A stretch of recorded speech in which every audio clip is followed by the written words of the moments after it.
The warning alarm began at 2:17 a.m. Inside Halston Dynamics, engineers watched 3 server clusters turn red at the same time.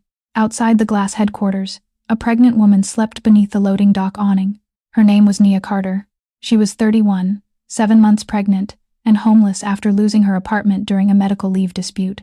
Before that, she had worked as a systems technician for a regional telecom contractor. Now most people saw only her worn coat and swollen ankles. They did not see the woman who once rebuilt failed network controls during hurricane outages. Inside the operations room, panic spread. If Cluster 3 falls, the payment platform goes offline, one engineer said. It's already dropping traffic.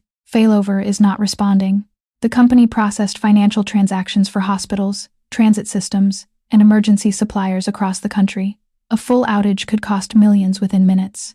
Before we continue, ask yourself this. How many brilliant people are ignored because hardship changed how they look?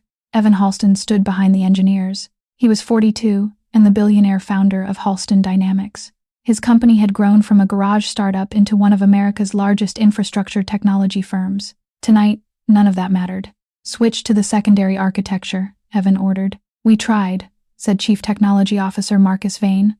The backup is mirroring the failure. That should be impossible. It is happening anyway. At the loading dock, Nia woke when hot air blasted from a vent above her. She heard the backup generators change pitch. Then she saw one indicator light on the exterior cooling panel flashing in an unusual sequence. 3 long pulses, 2 short, then nothing. Nia stood carefully and walked closer. A security guard opened the side door. You cannot stay here. Your cooling controller is looping. He frowned. What? The data center controller. It is restarting before the sensors finish calibrating. You need to leave. If they keep forcing failover, they'll overload the secondary bus. The guard stared at her stomach, torn backpack, and wet shoes. You expect me to believe you understand that system? Nia looked toward the building. No. I expect you to decide whether being wrong is worth losing the whole network. Inside, another alarm sounded. Marcus turned toward Evan. Secondary power is spiking. Then the security guard called the operations desk. There's a woman outside claiming the cooling controller is stuck in a calibration loop. Marcus laughed. Evan did not. Ask her how she knows. The guard looked at Nia. She pointed toward the flashing panel. Because the fault code is not for temperature. Her voice stayed calm. It is for corrupted timing synchronization. Inside the control room, every engineer stopped talking. That fault code was not public, and Nia had just identified it through a sealed exterior panel.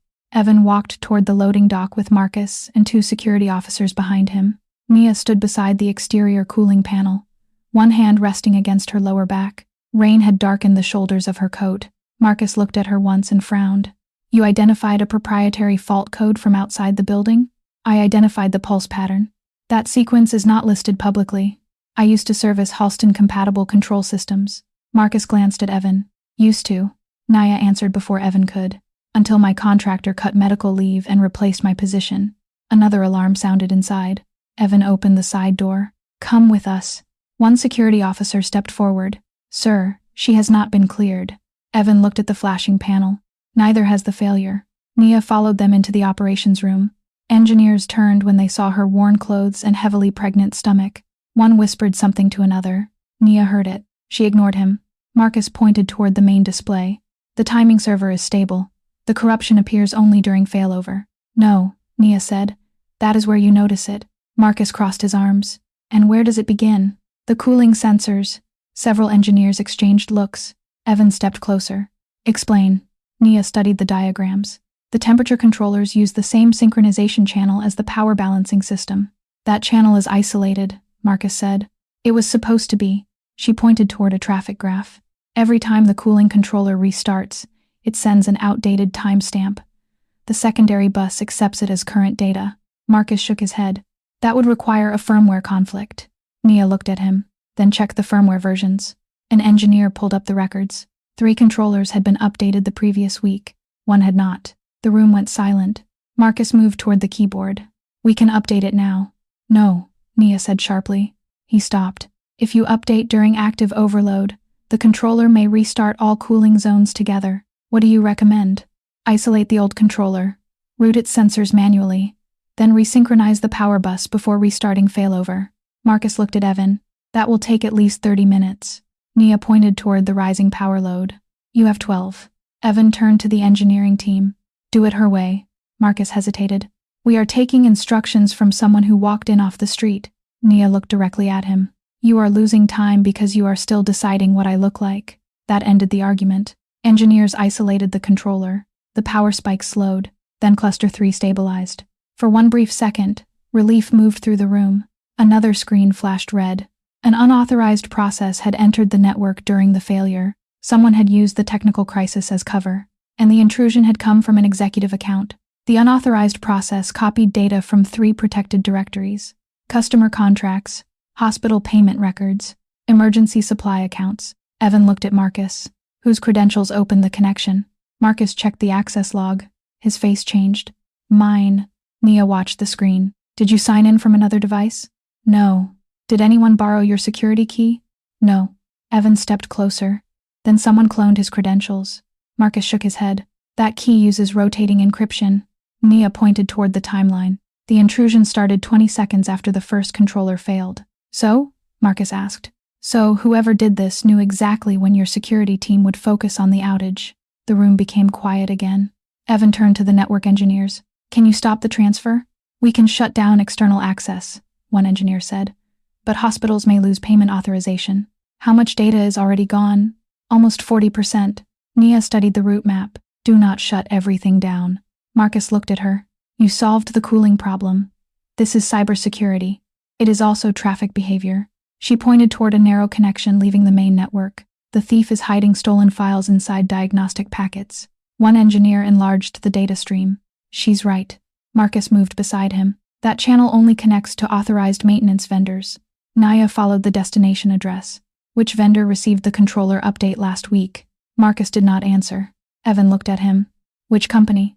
Vein Systems Integration. Nia turned slowly. You own the vendor? Marcus's jaw tightened. My brother owns it. Evan stared at him. You approved a contract with your brother's company?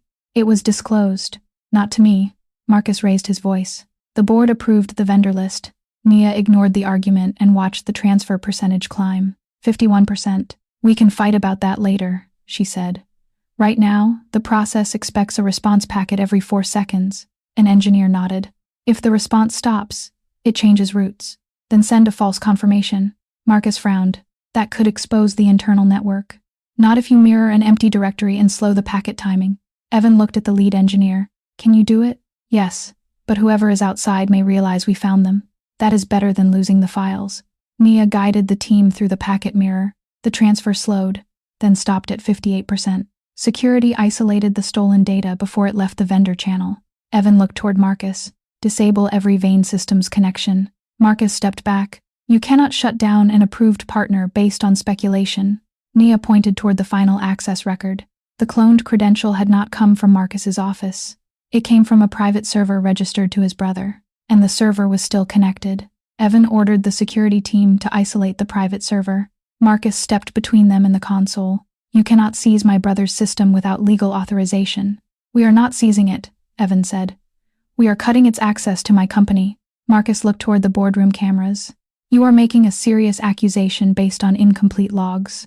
Nia watched the connection status. The outside server had stopped transferring data, but it was still sending commands into the maintenance channel. It is not finished, she said. A new instruction appeared on the screen. Purge local backups. The lead engineer reached for the controls. Nia stopped him. Do not block the command yet. Marcus stared at her. You want us to let them delete evidence? No. I want them to believe the command worked. She asked the engineers to redirect the purge request into a sealed test environment. The command executed against copied files. The real backups remained untouched. Then the private server sent a confirmation request. Nia studied the packet structure. It expects a hardware signature from the controller. Marcus shook his head. You cannot reproduce that without the original device. Nia looked toward the outdated cooling controller. Yes, we can. The same machine that had nearly destroyed the network could now expose the person controlling it. Engineers connected the controller to the isolated environment. The server accepted the false purge confirmation. Seconds later, it opened a second channel. This one connected to an encrypted archive. Evan leaned toward the display. What is inside? The security analyst began copying the directory list. Invoices appeared first, then maintenance contracts, then internal messages between Marcus and his brother, Adrian Vane. Marcus's face lost color. Evan read one message aloud. The controller conflict will create enough noise. Once Halston approves emergency access, take the hospital contracts. Everyone turned toward Marcus. He shook his head. My brother wrote that. I never agreed to steal anything. Another message appeared beneath it. It came from Marcus's account. Make sure the failure looks accidental. Marcus stepped backward. That account was cloned too. Nia looked at the timestamps. No. She pointed toward the security record. That message was sent before tonight's credential copy existed. Evan's voice hardened. Did you create the controller conflict? Marcus said nothing. You knew the firmware versions were incompatible, Nia said. You let the update proceed because you needed the system unstable. Marcus looked at her with open contempt.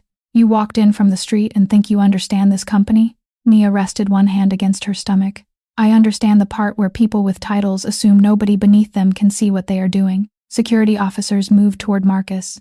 Before they reached him, every screen in the operations room went black. The backup generators shut down. Somewhere below them, the data center cooling fans stopped completely. Emergency lights flickered on across the operations room. The silence from below was worse than the alarms.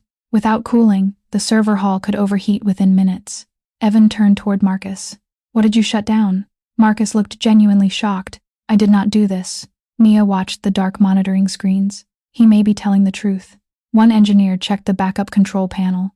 The generators are running, but power is not reaching the cooling system. Manual transfer failed, another said. Evan looked at Nia. What are we missing? She studied the printed infrastructure diagram taped beside the console.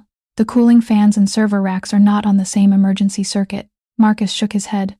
They were separated for safety. Then someone closed the transfer gate between the generators and the cooling bus. The lead engineer opened the electrical controls. The transfer gate showed locked. Remote commands did nothing. Can we open it manually? Evan asked. From the lower electrical room, the engineer replied. But temperatures are already rising.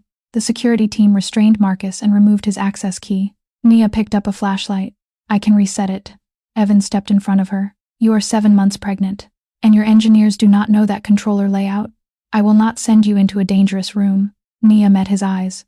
Then come with me and stop pretending. Concern gives you the right to decide for me. The words landed hard. Evan nodded. Lead the way. They entered the service stairwell with an electrical engineer and 2 security officers. Heat grew stronger with every floor. In the lower control room, warning lights flashed across an old transfer cabinet. Nia opened the outer panel. Inside, the automatic relay had been forced into a shutdown loop. This was programmed, she said. The engineer examined the wiring. Can we bypass it?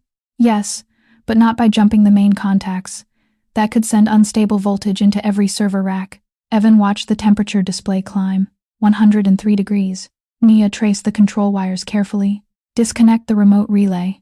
Then hold the mechanical transfer halfway until the generator frequency stabilizes. The engineer hesitated. That is not standard procedure. Neither is an executive sabotaging the building.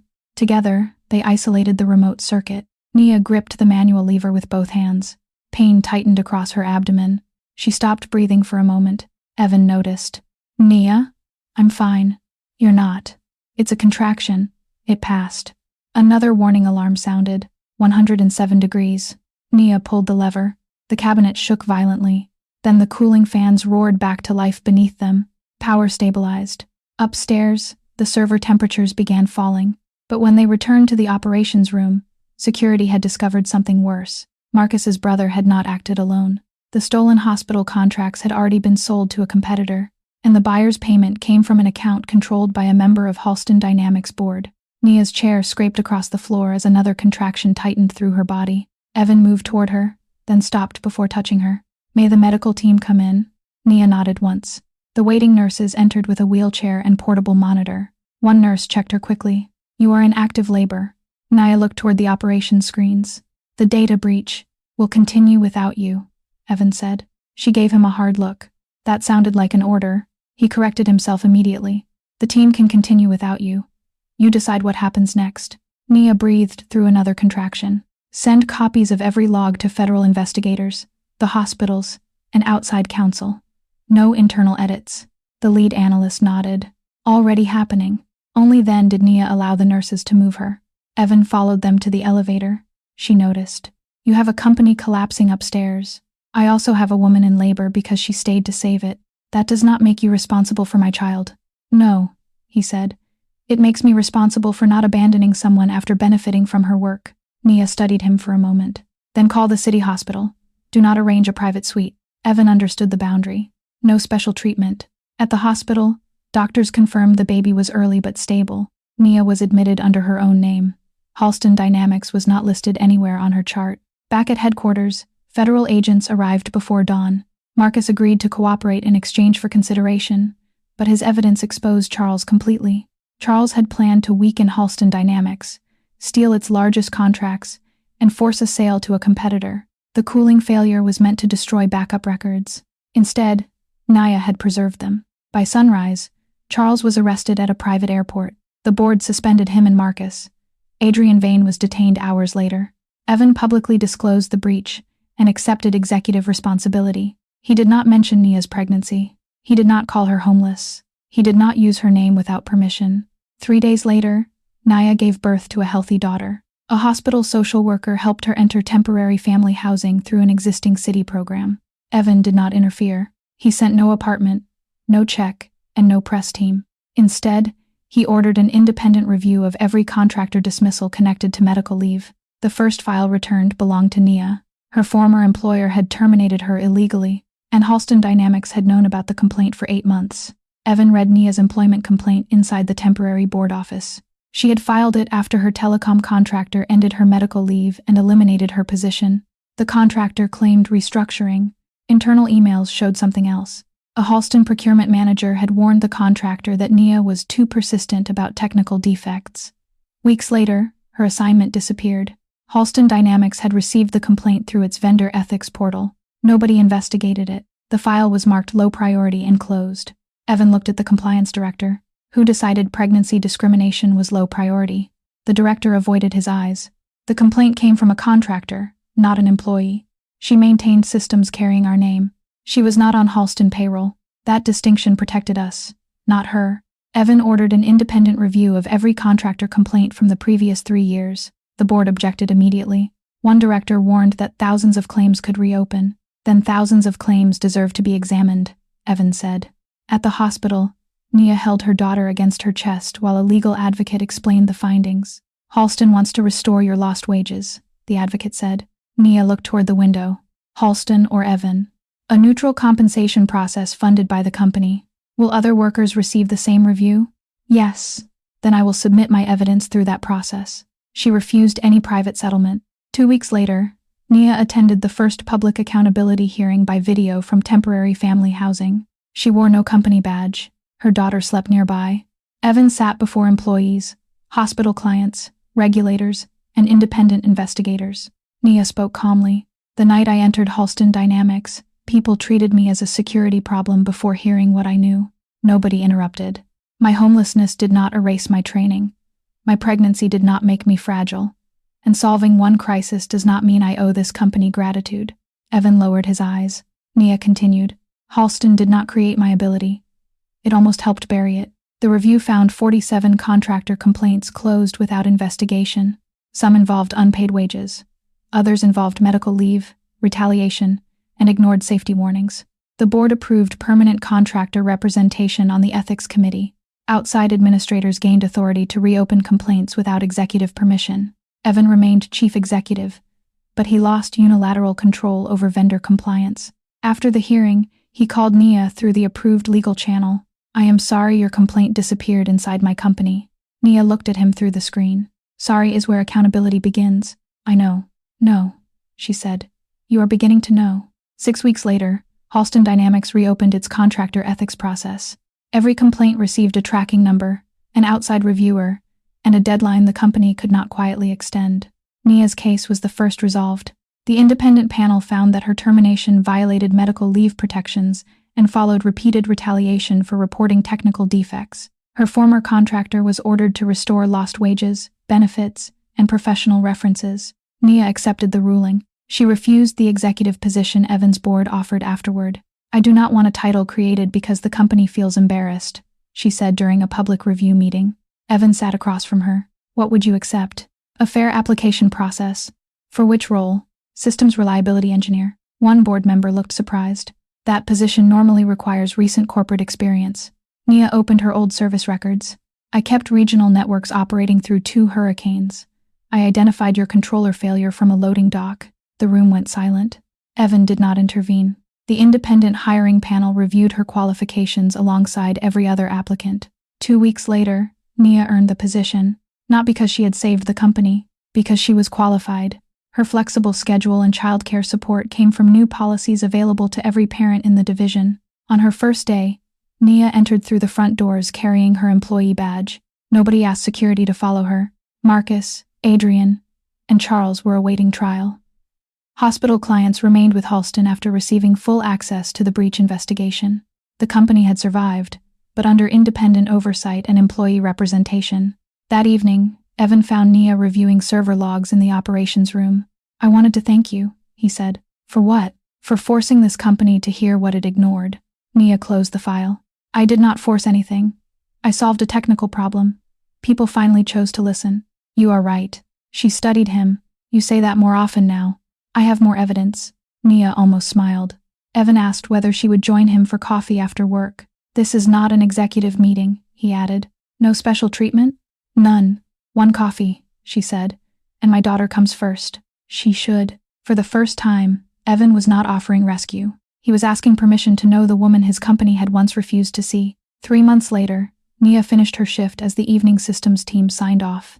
Her daughter was waiting with a licensed childcare worker in the employee family center downstairs. Evan stood near the lobby doors. "No driver?"